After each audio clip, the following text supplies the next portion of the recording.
مسلم league نون نے general Bajwa کی مدت مناظرت میں توسیع کی، ڈر کے حمایت کی، آپ کو بلایا گیا، لندن میں میٹنگز ہوئیں اور ایکسٹینشن دے دی گئی۔ میں تو اس وقت جیل میں تھا، لیکن میرا ذاتی ووٹ اس میں شامل نہیں تھا۔ کتنے لوگوں کا ذاتی ووٹ شامل نہیں ہے یہ مجھے پتہ نہیں، لیکن میں حالانکہ پروڈکشن آرڈر تھا، میں اصولی طور پہ اس کے حق میں نہیں تھا، تو میں نے تو ووٹ نہیں دیا تھا۔ کیا آپ کے علم میں ہے کہ اپریل 2019 میں جنرل باجوہ نے تحریک انصاف کے خلاف مہم شروع کر دی تھی اور مئی 2019 میں آپ لوگ بھی اس مہم میں شامل ہو گئے تھے؟ نہیں، ایسی کوئی بات نہیں، ہم نے تو پی ٹی آئی کے خلاف 2018 سے ہی مہم شروع کی ہوئی تھی۔ ہم پہلے دن سے سمجھتے تھے آپ کے اور جنرل باجوہ کے درمیان پی ٹی آئی کو ریپلیس کرنے کے لیے کوئی میٹنگ نہیں ہوئی؟ کوئی ایسی میٹنگ نہیں ہوئی۔ ہمارا پہلے دن سے یہ موقف تھا کہ یہ جماعت جو ہے، اس کے ذریعے پاکستان کی جتنی بھی ہم نے ایک تسلسل کیا ہے بحالی کا، وہ سب تباہ ہوگا۔ دیکھیے ایک چھوٹی سی بات میں آپ کو بتاؤں، میرے حلقے میں 2018 کے الیکشن میں ہر جلسے میں لوگوں سے ہاتھ کھڑے کراتا تھا، ابھی کس کس کے پاس موٹر سائیکل ہے، سب کھڑے کرتے تھے۔ میں کہا جی اگر ایک بندہ آپ سے چابی مانگے جس نے زندگی میں کبھی کک نہیں ماری موٹر سائیکل کو، اسے اپنے موٹر سائیکل کی چابی دو گے کہ نہیں جی؟ اگر دو گے کیا ہوگا؟ وہ جی کسی کھائی چ ڈگے گا، بس وچ وجے گا، اپنا سر پنے گا، موٹر سائیکل بھی پنے گا۔ تو میں کہتا تھا اگر ایک موٹر سائیکل اناڑی نہیں چلا سکتا، تمہارا خیال ہے 24 کروڑ کا ملک ایک بندہ جس نے آج تک یونین کاؤنسل نہیں چلائی چلا لے گا؟ وہ کہتے ہیں بات ٹھیک ہے۔ اچھا پھر اب سن لیں، کیا یہی سوال میاں نواز شریف سے اس وقت کیا جاتا جب میاں نواز شریف چیف منسٹر بن رہے تھے تو کیا جواب ہوتا؟ اب آپ سے وہ اس کا جواب تھا۔ اچھا اب اس کا جواب یہ، جب 2 سال گزر گئے نا عمران خان کے، تو میں حلقے میں جاتا تھا، لوگ کہتے ہیں چوئی صاحب وہ تسی ایک موٹر سائیکل والی گل سناندے ہوندے سو، اسی سن لئی دی سی، یقین کرو سمجھ ہون لگی۔ اچھا اب آپ نے نواز شریف صاحب کی بات کی، دیکھیے نواز شریف ہم پولیٹیکل تربیت کے حوالے سے بات کر رہے ہیں۔ آپ کہہ رہے ہیں کہ عمران خان کے پاس کوئی پولیٹیکل تربیت نہیں تھی to run the state. Political تربیت نہیں تھی، کوئی ایگزیکٹو تربیت بھی نہیں تھی۔ اب آپ آ جائیں نواز شریف صاحب پہ، دیکھیے نواز شریف صاحب کی جو انڈکشن ہوئی، سب سے پہلے ہی became finance minister of country's largest province. اس کے بعد تجربہ تو کوئی نہیں تھا نا، ٹھیک ہے نا، وزیر خزانہ بن کے انہوں نے انٹری کی اور 2 سال کتنا تجربہ لیا۔ اس کے بعد وہ چیف منسٹر بنے، چیف منسٹر بنا کے انہوں نے تجربہ لیا، پھر اس کے بعد ایک اور ٹرم چیف منسٹر بنے۔ So before he became prime minister he had experience of running a province as well as finance minister of a province and a chief minister جی، جو کہ عمران کے پاس نہیں تھا۔ alright، مسلم لیگ میں بہت اندرونی اختلافات پہلی دفعہ دیکھنے میں آئے جب یہ الیکشن ہوا۔ دانیال عزیز جیسے لوگوں کو آپ کی وجہ سے ٹکٹ نہیں دیا گیا۔ آپ کی دشمنی کیا ہے وہاں پہ لوکل؟ نہیں میری وجہ سے نہیں، کوئی ایسی نہیں ہے۔ بات یہ ہے کہ وہاں پر ایک لوکل ایشو یہ تھا کہ وہ ایک ایسے شخص کو صوبائی اسمبلی میں ٹکٹ دینا چاہتے تھے جو 2 یا 3 دفعہ پارٹی چھوڑ گیا، اور اس کے اوپر ایک وہاں کے مقامی ہماری تنظیم کا اختلاف تھا، اور اس وجہ سے وہ انہوں نے پھر اس کے اوپر پارٹی کے خلاف ایک مہم شروع کر دی۔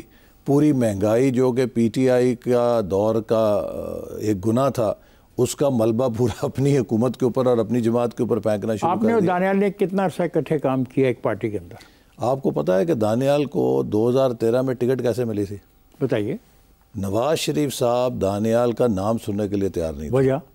پتہ ہے ان کے والد صاحب کی جو پالیسی تھی، اور جس طرح ان کے چودھری انور عزیز صاحب وہ بڑی نواز شریف صاحب کے خلاف حتک آمیز گفتگو کرتے تھے۔ پھر انہوں نے وفاداریاں بھی بدلیں، اس حد تک وفاداریاں بدلیں کہ 1988 میں میری والدہ کا جو الیکشن تھا، دیکھیں 1985 میں میری والدہ آزاد منتخب ہوئیں، اور I think she got second highest votes. Azad assembly تھی اور آزاد اراکین نے انہیں سپورٹ کیا۔ 1988 میں وہ تمام ایم این ایز جنہوں نے والدہ کو ووٹ دیا تھا، وہ نواز شریف صاحب کے پاس گئے کہ چونکہ وہ آزاد تھیں کہ ہم تو آپا کو ووٹ دیں گے اور آپ ہمارا ووٹ ان کے ساتھ رکھیں، ہمیں پابند نہ کریں کسی اور کو ہم ووٹ دیں۔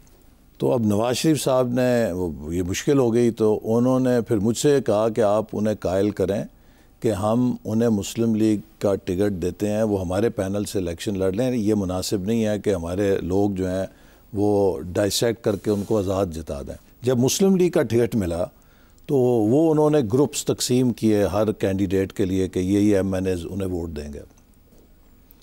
تو ہمارے ووٹ جو پینل تھا اس میں چودھری انور عزیز مرحوم بھی شامل تھے. آپ اندازہ کیجئے کہ وہ غالباً 9 تھا گروپ, 9 میں سے 6 یا 7 ایم این ایز کا انہوں نے گروپ بنایا, اور اس کا ووٹ جو ہے وہ سینیٹر گلزار صاحب کی اہلیہ آزاد کھڑی تھیں, ان کے ووٹ ان کو فروخت کر دیا.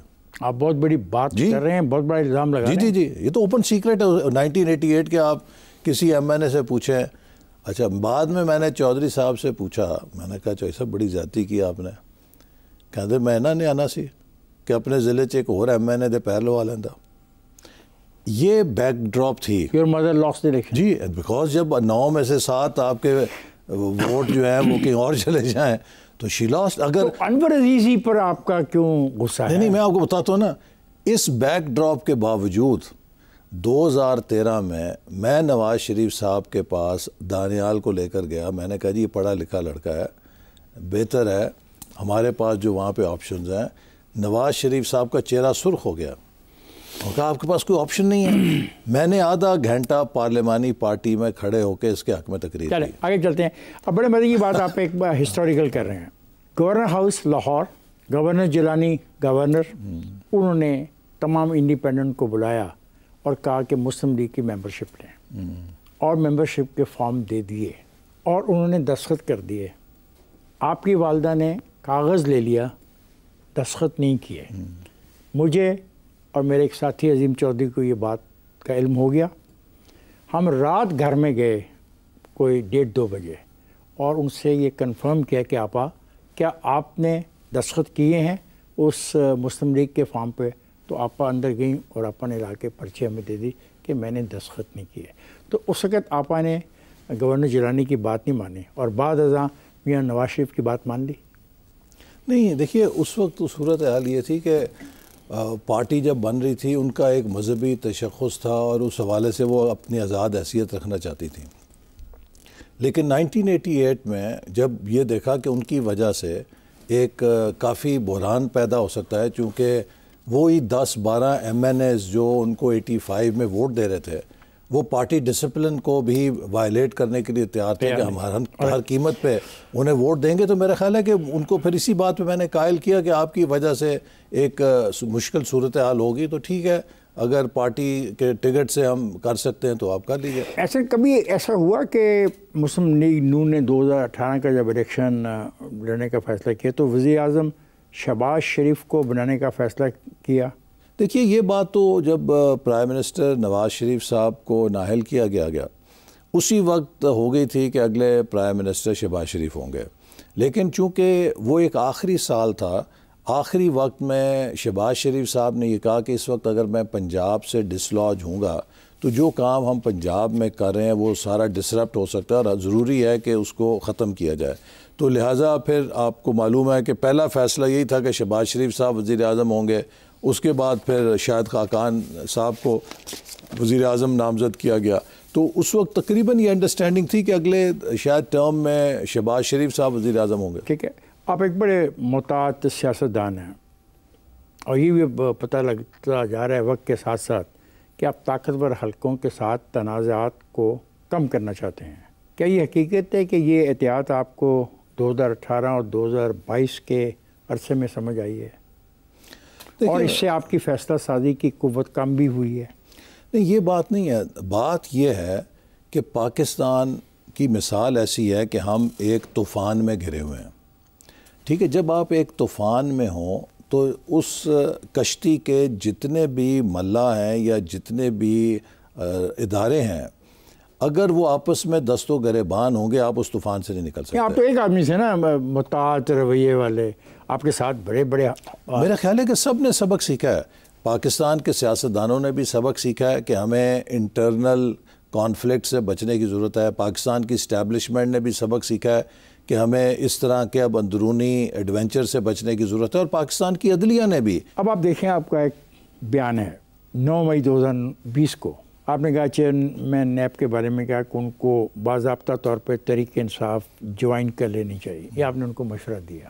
کون تھا چیئرمین نیب؟ میرا خیال ہے وہ کیا نام ہے, جاوید اقبال وہ تھا. تو آپ کو ایسی تجویز دینی چاہیے تھی, اس لیے کہ جس طریقے سے وہ chairman NAB P T I کے انتقامی ایجنڈے کو فالو کر رہے تھے. میں سمجھتا ہوں کہ کوئی ان کا پی ٹی آئی کا ورکر بھی نہیں کر سکتا. انتقامی ایجنڈے پر انہوں نے عمل نہیں کیا. نہیں, ہمارے انتقامی ایجنڈے پہ کوئی عمل نہیں کیا. یہ جو 3 فیصلے ہیں چارٹر آف ڈیموکریسی میں کہ نگران حکومت کے لیے اپوزیشن کے لیڈر اور پرائم منسٹر کو فیصلہ کرنا ہے, نیب کے تعیناتی پر فیصلہ کرنا ہے, اور الیکشن کمیشن کی تعیناتی پر فیصلہ کرنا ہے, کیا آپ کو ان تینوں فیصلوں میں کسی نئے کھیل کی بنیاد نظر نہیں آتی تھی؟ میرا خیال ہے کہ اس وقت یقیناً یہ غلط فیصلہ تھا. میں اس بات پہ سمجھتا ہوں کہ جو ان کی تعیناتی ہوئی, اگرچہ گورنمنٹ اور اپوزیشن دونوں مل کے کرتے ہیں, لیکن ان کو تعین کرنے میں شاید ہمارے حلیف جماعتوں کا بھی اس وقت دخل تھا, لیکن یہ غلط فیصلہ تھا. ان کو بالکل چیئرمین نیب کے یہ مستحق نہیں تھے کہ انہیں لگایا جاتا. لیکن سوال یہ ہے کہ مسلم لیگ معاشی پالیسیوں پر قابو نہیں پا سکی, مہنگائی اور بے روزگاری کو حل کرنے میں ناکام رہی, اور آپ نے نارووال کی تقریر میں عوامی مطالبات کو تسلیم کیا کہ آپ سستی بجلی اور نوکریاں فراہم کریں گے جو آپ نہیں کر سکے. اس کی کیا بات ہے؟ افتخار صاحب, سب سے پہلے تو 1 اپریل 2022 ابھی پی ٹی آئی کی حکومت ہے, تحریک عدم اعتماد پاس نہیں ہوئی ہے. پاکستان انٹرنلی ڈیفالٹ کر گیا تھا. یہ بات میں آپ کو ذمہ داری کے ساتھ کہہ رہا ہوں کہ انٹرنلی داخلی طور پہ ہم 1 اپریل 2022 کو ڈیفالٹ کر گئے تھے. اور اس کی وجہ کیا ہے کہ وزارت خزانہ نے وزارت منصوبہ بندی کو کہا کہ ہم آپ کو آخری سہ-ماہی کی قسط کے لیے 1 روپیہ جاری نہیں کر سکتے چونکہ ہمارے پاس پیسے. کس نے کہا؟ وزارت خزانہ نے. کون تھا وزیر؟ اس وقت یہ پی ٹی آئی تھی. ٹھیک ہے نا. پاکستان کی تاریخ میں آج تک ایسا نہیں ہوا کہ ایک پوری سہ-ماہی کے لیے 1 روپیہ جاری نہ کیا گیا. اور سو مچ سو کہ جب ایٹمی دھماکے ہوئے, عالمی پابندیاں لگیں, تب بھی ہم نے پورے سال کا بجٹ چلایا ڈیولپمنٹ کا. 1 اپریل 2022 کو آپ سرکاری ریکارڈ جا کے دیکھیں. ان کی حرکت کا آپ کی ناکامی سے کیا تعلق؟ نہیں, اب سن لیجئے نا, اس کا تعلق یہ ہے کہ that is where Pakistan was left. Sir default ہو گیا. آپ کی جماعت پاکستان میں کتنے سال اقتدار میں رہی ہے, ذرا بتائیے مجھے. ہم اس سے پاکستان میں 90 سے 93, اور اس کے بعد 97 سے 99, اور 13 سے 18. کتنے سال بنے؟ 5 وہ اور 4 وہ, تقریباً 9 سال. 9 سال جی. ان 9 سال میں آپ یہ مسئلہ ریزالو نہیں کر سکے؟ نہیں, ہم نے تو پاکستان صحت مند چھوڑا تھا. صحت مند کیا چھوڑا تھا؟ میری دیکھیں نا افتخار صاحب, آپ صحت مند ہوں, توانا ہوں, آپ کو نوکریاں لوگوں کو مل رہی تھیں, بالکل. بیروزگاری ختم ہو رہی تھی. 2017-18 میں یہ حالت تھی کہ میرے پاس امریکہ, یورپ, برطانیہ, جاپان کے سفیر آ کے ایک سوال کرتے تھے کہ ایکسیلنسی ٹیل اس, ہماری کمپنیاں سی پیک کے ذریعے پاکستان میں سرمایہ کاری کیسے کر سکتی ہیں. پاکستان کے 3 بڑے مسئلے تھے 2013 میں, بجلی تھا, دہشت گردی تھی, معیشت تھی. تینوں بڑے مسئلے 2018 میں ختم ہو چکے تھے. پرماننٹلی نہیں ختم کیے نا, جو آپ نے بجلی کے معاہدے کیے آج بھی ہمارے گلے پڑے ہوئے ہیں. وہ اس لیے گلے پڑے ہیں کہ جب 4 سالوں میں آپ نے معیشت کریش کر دی تو آپ کی ڈیمانڈ کریش ہو گئی. آپ کی پیمنٹس کی بات ہے نا, جو آپ نے ان سے وعدے کیے پیمنٹ کرنے کے, وہ اتنے غیر اصولی وعدے تھے کہ آج بھگتنے پڑ رہے ہیں ہمیں. وہ اس لیے بھگتنے پڑ رہے ہیں کہ آپ نے کہا کہ ہم بجلی فراہم کر دیں گے, لیکن جس قیمت میں بجلی فراہم کرنے کی سائن کی ہے آج ہم بھگت رہے ہیں. نہیں بھگت رہے. نہیں, وہ نہیں, ہم اس لیے بھگت رہے ہیں کہ ہم نے ڈیمانڈ کو کریش کر دیا. ہم نے اکانومی جب کریش کی تو ڈیمانڈ کریش ہونے سے سرپلس ہوگی, اب کیپیسٹی پیمنٹ آ گئی آپ کے اوپر. کیپیسٹی پیمنٹ کے تو وعدہ آپ نے کیا تھا یا نہیں کیا تھا؟ کیپیسٹی پیمنٹ ہوتی نا اگر آپ اسی مومنٹم کے ساتھ 6% سے گرو کرتے رہتے. بجلی پیدا ہو جائے گی, اتنی صنعتیں آپ لگا دیں گے, اور جب صنعتیں لگ جائیں گی. جو 6% کی گروتھ لی تھی وہ ہماری نہیں تھی. آپ جا کے ورلڈ بینک کا میں آپ کو ڈاکومنٹ دیتا ہوں کہ اگلے 5 سالوں کے لیے وہ پاکستان کو 6% پہ گروتھ پروجیکٹ کر رہے تھے. اگر آپ نے وہ 6% سے 0% کریش کر دی تو اس میں نہ ہمارا قصور ہے نہ کہ چین کا قصور ہے. یہ تو ان نالائکوں کا قصور ہے جو ایک اناڑی کو اس ملک میں مسلط کر گئے.